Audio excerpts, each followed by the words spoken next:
Eu sou Hélder Queiroz, professor do Instituto de Economia de Energia da UFRJ, coordenador do Grupo de Economia da Energia do mesmo instituto. Estou aqui para conversar com vocês sobre transformação e transição energética. Tomei como inspiração duas músicas do Milton Nascimento. Uma que se chama Nada Será Como Antes e outra O Que Será.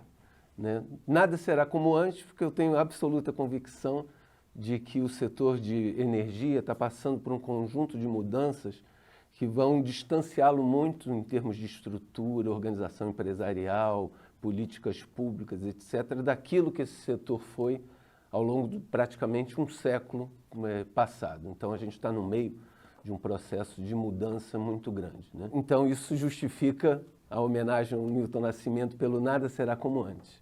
E a outra é um ponto de interrogação, que é o que será. Uma das únicas certezas é que esse setor vai ser realmente muito diferente, mas os contornos ainda estão por se definir, que são questões que são típicas de processos de mudança, e principalmente de mudanças tão disruptivas como algumas das que nós estamos vivendo hoje. Então, em primeiro lugar, eu queria conversar com vocês sobre esse processo, que se chama, que eu deliberadamente estou chamando de transição e transformação energética. Transição, acho que energética, acho que quase todo mundo já ouviu falar, mas acho que eu vou ser um pouco provocativo para dizer que uma transição energética não existe. Vou qualificar isso com vocês, porque, na verdade, a gente não pode falar de uma transição só quando a gente tem uma desigualdade muito grande entre países, tem uma desigualdade muito grande em termos de dotação de recursos energéticos, nível de desenvolvimento e muita, do ponto de vista social, também muita desigualdade com respeito ao acesso à energia. Então, esse vai ser um pouco o mote da nossa conversa aqui, que eu vou dividir em três partes. Então, para estruturar nossa conversa, temos três blocos distintos. O primeiro vai discutir um pouco, até no plano mais conceitual, essa discussão, esse tema de transição e transformação, que eu prefiro juntar num conceito só, transformação e transição, e eu vou justificar por quê. Depois, as boas notícias, que são os alcances que a gente já tem em termos de mudança, mas também os seus limites. E, por fim, a necessidade de novas políticas e regulações associadas a esse mundo em transformação no setor de energia. Por que que eu, de certa maneira, prefiro qualificar esse processo todo, já iniciando essa primeira parte, como transformação e transição? Primeiro porque a gente também não pode brigar com um conceito, um termo, uma expressão que está sendo consagrada no mundo todo, está todo mundo falando em transição energética. Mas se a gente olhar bem, e no caso brasileiro isso é muito peculiar, a gente pegar a matriz de energia mundial, entre 80% e 85% dessa matriz energética mundial são de combustíveis fósseis. Então, muitos dos países na Europa, Estados Unidos e mesmo na Ásia tentam buscar reduzir essa participação. E se eles alcançarem, num horizonte, digamos, de mais 25, 30 anos, a uma mudança estrutural que levaria a uma redução de 85% para 55%, eles vão se dar por muito satisfeitos. Isso será um êxito enorme e uma mudança estrutural muito significativa. Então, e tem muito caminho para chegar a esse número de 55%. Pois bem, o caso brasileiro é completamente diferente. Nós já temos 55% de combustíveis fósseis e 45% de renováveis, grosso modo. Então, isso significaria dizer que nós já teríamos completado a nossa transição energética, o que é absolutamente equivocado. Então, é por isso que eu gosto de considerar que a gente, na verdade, tem uma transformação muito maior nesse setor e que, evidentemente, o Brasil se inclui sim. Um país como o Brasil pode se tornar efetivamente um protagonista em termos de políticas voltadas para o que eu prefiro usar como expressão em lugar de transição, um país rumo a uma economia de baixo carbono, né? E fazendo isso com um processo inclusivo, né, que é muito importante, dadas as características que todos conhecemos do nosso país, onde a desigualdade de renda é um traço marcante, infelizmente, muito significativo. Para isso, eu gosto de lembrar um grande pensador que nos anos 40 escreveu um livro seminal, que foi o Karl Polanyi, que escreveu um livro chamado A Grande Transformação. Não vou usar aqui todo o tempo para falar do livro, etc., mas o Karl Polanyi chamava atenção para 3 pontos principais. E o foco dele era a mudança do capitalismo naquela época, da primeira metade já do século XX, marcada por 2 guerras mundiais, etc., e por mudanças fortes, né, na estrutura da economia mundial. Ele chamava atenção para uma grande transformação envolve novos comportamentos, novas racionalidades e novas instituições.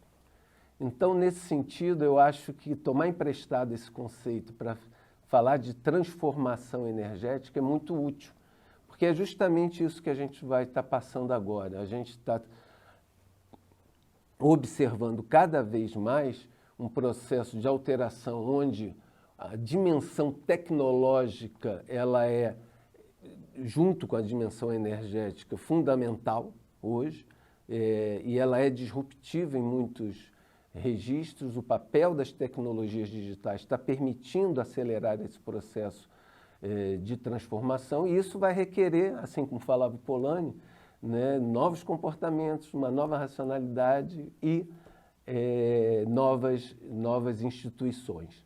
Então, é por essa razão que eu acho que falar de transição também não basta, porque, ao fim e ao cabo, né, e a própria Agência Internacional de Energia reconhece, a gente vai ter diferentes transições energéticas em diferentes países, dados os níveis de desenvolvimento que cada um tem, dado a dotação de recursos naturais e energéticos que cada um tem, e dadas as estruturas de produção e consumo de energia de cada país. E como Kivman e Kern citam, né, esse processo de transformação implica numa desestabilização de um regime sociotécnico que foi dominante durante praticamente um século, e onde o paradigma dos combustíveis fósseis era o elemento marcante e estruturante, por uma substituição progressiva, onde novas tecnologias vão coexistir e novas fontes de energia vão vingar,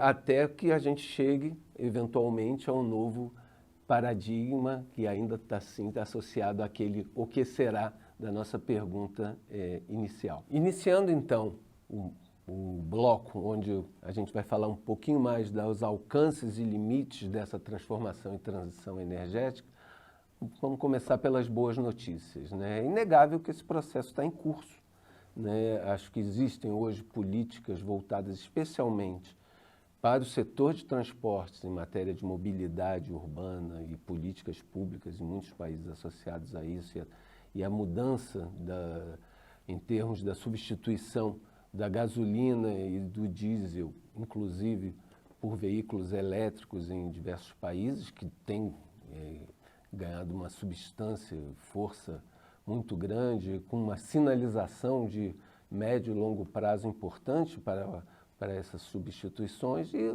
o outro elemento, as mudanças em curso na geração de energia elétrica. Como vocês sabem, o caso do Brasil é um pouco peculiar, porque a gente tem uma matriz elétrica também bastante renovável, né? Mas o caso dos países, principalmente do hemisfério norte, que durante muito tempo, mais de um século, organizaram suas matrizes elétricas em torno do carvão e de outros combustíveis fósseis, como óleo combustível e gás natural, né? Hoje, a possibilidade de entrada de fontes renováveis como a eólica e a energia solar ganha uma força muito grande, aproveitando ganhos de escala e reduções substantivas de custo, de modo que a participação de renováveis, se a gente pegar no mundo todo, né, ao longo dos últimos 5 anos, você já teve uma mudança interessante, né, passando de 32% para 38% de energia renovável, e isso segue com uma velocidade bastante interessante, significativa. Então, desse ponto de vista, acho que a gente já tem alcances muito expressivos, né? E no caso brasileiro também, né? A política, né, de expansão da energia eólica foi muito bem sucedida no Brasil. A gente tem ainda um início que é muito promissor e também muito veloz de desenvolvimento de sistemas de energia solar, né? Não obstante o fato da gente já ter uma matriz, como eu falei, mais limpa. Então, nós estamos sim incluídos, né, nesse processo de energia, de transição e transformação energética. E no que tange, para fechar essa parte dos alcances, né, no caso brasileiro, é bom lembrar que o Brasil também sempre foi pioneiro na questão da mobilidade e do uso do etanol em substituição da gasolina desde os anos 1970, de modo que a política pública associada a isso no Brasil já começa a ser desenhada em torno de veículos híbridos, onde o etanol pode vir a ter um papel importante junto também da entrada e expansão, como a gente vem observando, de motores elétricos. Portanto, acho que é inegável que a gente tem alcances, né, e resultados já expressivos num processo que, como eu gosto de sublinhar, já está em curso, né? Então, a transição e transformação energética já estão acontecendo. Apesar disso, existem muitos obstáculos, resistências e que são naturais também de processos típicos de mudança, né? A gente, se observarmos bem as COPs e os acordos firmados, e muito particularmente o Acordo de Paris em 2015, né, significaram sinalizações importantes na direção rumo à economia de baixo carbono, mas a implementação, evidentemente, não vai na velocidade que se imaginava, né? Existe o que a gente chama de um rapport de force, né? E a geopolítica aí conta muito, né? Porque envolve estratégias empresariais, o peso político de diferentes países no tabuleiro, né? Como a gente costuma chamar, das relações internacionais, né? Além disso, eventos como o conflito Rússia e Ucrânia, né, colocaram em xeque a questão da segurança do abastecimento, e alguns países que estavam caminhando numa direção mais rapidamente, como a Alemanha, por exemplo, tiveram que rever, em nome da segurança do abastecimento, algumas das medidas que já tinham sido implementadas, né? Tudo isso é bem típico, né, de um processo que envolve muita inovação, muita transformação também dos comportamentos empresariais, novos modelos de negócio, né? E, evidentemente, envolve a dificuldade, né, associada ao desenho de novas políticas públicas que contemplem ao mesmo tempo a garantia da segurança do abastecimento, porque esse é um pilar fundamental de qualquer política energética de qualquer país. Nenhum país vai abrir mão da segurança do abastecimento, e a segurança do abastecimento, ela tem por característica ter que estar presente a todo instante, ou seja, o curto prazo importa. Por outro lado, a gente tem, nesse processo de transformação e transição energética, questões típicas de médio e longo prazo, cujas decisões têm, no entanto, têm que ser tomadas agora, né? Até pelo perfil dos investimentos de energia, que tem ciclos de maturação que são muito longos, né? Então, é claro que esse processo ainda vai sofrer alguns sobressaltos, vai andar mais rápido em alguns países do que em outros, mas existe também uma dificuldade